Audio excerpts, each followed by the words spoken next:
Moskva muutub põrguks Ukraina droonide jõhkra sissetungi all. Ja see, mis tabab Venemaad sellel teisipäeval, 19. mail 2026, ei ole lihtsalt järjekordne sõjaline operatsioon kaugel rindest. See on poliitiline sõnum, mis tuleb pealinna taevast, mida Putin on alati püüdnud esitleda puutumatuna. Pärast päevi kestnud Vene rünnakuid Ukraina linnade vastu, Kiiev vastas tugeva pikamaa droonide lainega, sundides lennujaamu tegevuse peatama, õhutõrjet tulistama ja elanike öösel plahvatusi salvestama. Ja Kreml tunnistas, et on sõja algusest saadik silmitsi seisnud ühe suurima õhurünnakute survega. Venemaa ise teatas, et viimase 24 tunni jooksul tulistati Vene territooriumil alla üle 1000 drooni. Neist 10 liikusid Moskva suunas. Ja siin ongi see šokk. Sõda, mille Putin Ukrainale peale surus, on nüüd jõudnud Vene eliidi akende alla. See hirmutab pealinna ja paljastab režiimi kaitsepuudujäägid. Ja näitab, et Ukraina droonidest on saanud lihtne, odav ja valus relv, mis toob sõja hinna otse Moskva poliitilisse südamesse. Ma räägin sulle sellest kõigest kohe, aga nüüd tahad sa kindlasti kanalile tellijaks hakata, et olla hästi informeeritud. Reaalajas teave, parima ajakirjandusliku kvaliteediga, usaldusväärsuse standardi järgi. Milson Alves. Rünnak toimus pärast uut rasket Venemaa pommirünnakute seeriat, mis oli suunatud Ukraina linnade vastu. Kiiev sai tabamuse rakettide ja droonidega. Elamud hävitati ning Volodõmõr Zelenski lubas vastata. Reaktsioon tuli õhust, kui pika tegevusraadiusega droonid saadeti Vene sihtmärkide pihta. Operatsioon ei olnud väike sümboolne samm. Venemaa kaitseministeeriumi andmetel tulistati riigis alla üle 1000 Ukraina drooni vaid 24 tunni jooksul. Ainuüksi Moskva suunal teatas linnapea Sergei Sobjanin, et alates 17. mai südaööst on alla tulistatud 81 drooni.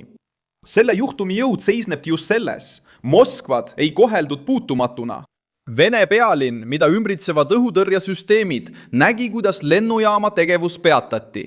Elanikud teatasid plahvatustest, hooned said kannatada ja võimud kiirustasid poliitilise mõju ohjeldamiseks. Šeremetjevo lennujaam, mis on Vene pealinna suurim, teatas, et droonirusud kukkusid nende territooriumile, kuid olulisi kahjustusi ei olnud. Neile, kes elavad Moskvas, muudab see kõike, sest hirm ei ole enam ainult midagi, mida nähakse riigi televisioonis, vaid ilmub nüüd ka lennureisil. Linnaosas, aknal ja öises müras. Ukraina kasutas droone, sest neist on saanud üks tähtsamaid relvi kaasaegses sõjas. Ei ole vaja panna piloote ohtu, ei ole vaja ületada piiri suurte sõjaväekolonnidega ja ei pea lootma ainult kallidele rakettidele. Droonid võimaldavad rünnata rafineerimistehaseid, ladusid, sõjatööstusega seotud tehaseid, juhtimiskeskusi ja infrastruktuuri, mis toidab Vene sõjamasinat. Kiiev on viimastel nädalatel seda tüüpi rünnakuid suurendanud just selleks, et vähendada Moskva võimet sõda rahastada ja ülal pidada. Reuters on teatanud, et Ukraina on tihendanud sügavale ulatuvaid operatsioone Venemaa rafineerimistehaste, ladude ja naftatorustike vastu. Poliitiliseks sihtmärgiks oli Putin. Sõjaliseks sihtmärgiks oli struktuur, mis hoiab sõda käimas. Ukraina teatas, et tabas naftarajatisi ja tehast, mis on seotud täppisrelvade tootmisega Moskva ümbruses. Samuti teatas ta, et ründas droonilendudega seotud juhtimispunkti Vene poolt okupeeritud Ida-Ukrainas. Zelenski ütles, et vastus oli õigustatud sõja jätkumise ja Ukraina linnade vastu suunatud rünnakute tõttu. Ta rõhutas, et Ukraina suutis tabada sihtmärke enam kui 500 kilomeetrit kaugusel piirist, isegi kui Moskva ümber oli tugev Vene õhutõrje.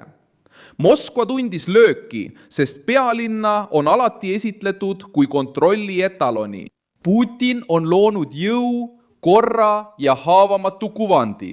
Aga Ukraina droonid, mis jõuavad Venemaa kõige paremini kaitstud piirkonda, lõhuvad selle kuvandi. See kuvand ei tähenda, et Kiiev oleks Moskva vallutanud või et sõda oleks lõppenud, vaid see tähendab Kremli jaoks poliitiliselt ohtlikku olukorda.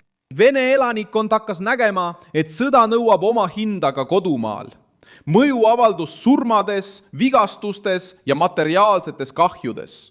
Kohalikud Vene võimud teatasid, et vähemalt 4 inimest hukkus Ukraina rünnakutes, sealhulgas 3 Moskva piirkonnas.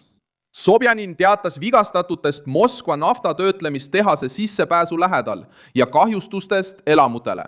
Piirkonna kuberner Andrei Vorobjov teatas, et 1 naine hukkus Himkis, pealinnast põhja pool, ja teised surmad toimusid Pogorelkis, Mõtištši rajoonis.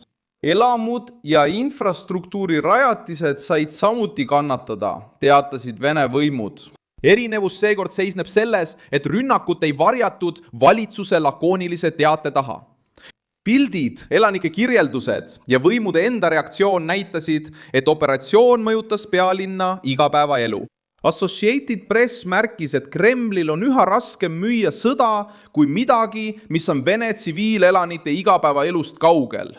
Sama reportaažis märgiti, et nädalavahetuse õhurünnak Moskva piirkonnas tappis 3 inimest, vigastas veel 12, kahjustas hooneid ja maju ning tabas ka naftaga seotud alasid.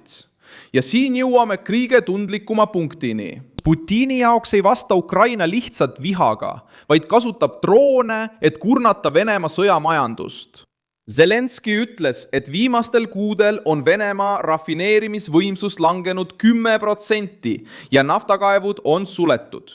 Sel teisipäeval teatas Reuters samuti, et droonid tabasid tööstusobjekti Jaroslavli piirkonnas, kus asub naftatöötlemise infrastruktuur. Samal ajal, kui rünnakud jätkusid Kurskis, Rostovis ja teistes Venemaa piirkondades, üritas Venemaa vastata oma tavapärase narratiiviga. Venemaa välisministeerium süüdistas Kiievit tsiviilisikute ründamises, samal ajal kui mõlemad pooled eitavad, et nad sihilikult tsiviilisikuid ründavad. Aga probleem Kremli jaoks on see, et Venemaa enda arvestus kinnitab rünnaku ulatust. Kui Moskva ütleb, et on 24 tunni jooksul alla tulistanud üle 1000 drooni, püüab ta näidata oma kaitsevõime tõhusust. Kuid samal ajal tunnistab ta, et pidi silmitsi seisma tohutu, koordineeritud ja mitmes piirkonnas laialt levinud õhurünnakuga. Rünnak näitas ka tehnoloogilist muutust. Associated Press tõi esile, et Ukraina suutlikkus läbida Moskva õhukaitset peegeldab drooniarsenali kasvu ja Ukraina taktika paranemist. Vene pealinn on kõige raskem sihtmärk just seetõttu, et seal on koondunud õhukaitse. Kuid see tõke ei takistanud droonidel piirkonda jõudmast ning kahju, viivitusi ja hirmu tekitamast. Nüüd surve eskaleerub. Venemaa kipub ründama Ukraina linnu veelgi intensiivsemalt, nagu ta tegi pärast pealetungi Moskvale, tabades Odessat ja Dniprot rakettide ja droonidega. Ukraina jätkab tõenäoliselt Venemaa sõjategevust toetavate rajatiste sihtimist, eelkõige energia, sõjatööstuse ja juhtimispunkte. Kreml võib proovida tsenseerida videoid, piirata mobiilset internetti ja kontrollida narratiivi. Aga iga droon, mis ilmub Moskva taevasse, tekitab mõra absoluutse turvalisuse jutustusse. Moskva ei langenud, kuid sõnum jõudis kohale. Vene pealinn on sattunud sõja haarde ulatusse, mille Putin algatas ja mida ta püüdis käsitleda, nagu see oleks kellegi teise probleem. Ukraina droonid näitasid, et kaugus ei kaitse enam Vene eliiti nagu varem, et lennujaamad võivad seiskuda, rafineerimistehased võivad häireseisundisse minna ja võimule lähedal asuvad linnaosad võivad kuulda sireene. Ukraina leidis odava, poliitilise ja valusa viisi vastata, rünnates sõda toitvat masinavärki ning sundides Moskvat tundma konflikti omaenda koduõuel. Mina olen Milson Alves, rahvusvaheliste suhete ekspert ja minu eesmärk on hoida sind iga päev tõega hästi kursis. Uudiste lingid on video kirjelduses. Pane sellele videole like, telli kanal ja vaata lõpus kommentaare, et olla kogukonnaga veelgi paremini seotud. Milson Alves, järgmise korrani!